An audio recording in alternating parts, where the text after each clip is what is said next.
YSR Congress party MLC అదృశ్యమయ్యారంటూ వస్తున్న వార్తలు శ్రీకాకుళం జిల్లా రాజకీయ వర్గాల్లో కలకలం రేపుతున్నాయి. ఈ ఘటనపై ఆయన ముఖ్య అనుచరులు ఆందోళన వ్యక్తం చేస్తూ పోలీసులపై సంచలన ఆరోపణలు చేశారు. డిప్యూటీ సీఎంపై గతంలో చేసిన వ్యాఖ్యలకు సంబంధించిన కేసులో విచారణకు హాజరు కావాలంటూ కొత్తూరు పోలీసులు దువ్వాడ శ్రీనివాస్ కు నోటీసులు జారీ చేశారు. ఈ మేరకు మంగళవారం మధ్యాహ్నం ఆయన కొత్తూరు పోలీస్ స్టేషన్ కు బయలుదేరినట్లు సమాచారం.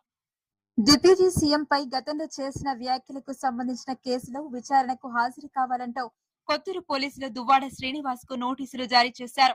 ఈ మేరకు మంగళవారం మధ్యాహ్నం ఆయన కొత్తూరు పోలీస్ స్టేషన్ కు బయలుదేరినట్లు సమాచారం. అయితే ఆయన బయలుదేరి గంటలు గడిచినా పోలీస్ స్టేషన్ కు చేరుకోలేదని, ఆయన మొబైల్ ఫోన్ కూడా అందుబాటులో లేకపోవడంతో అనుచరుల్లో ఆందోళన నెలకొంది.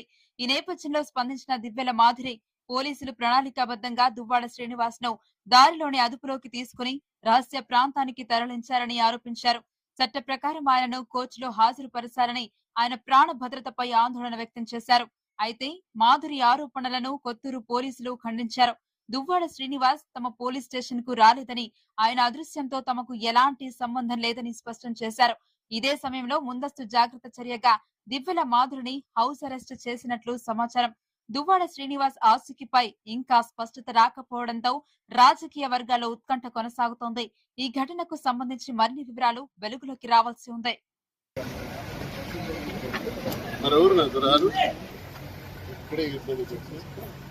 సహకరిస్తాను. మొన్న కూడా గట్టిగా సహకరించాను. 9 గంటలు కూర్చోబెట్టాను.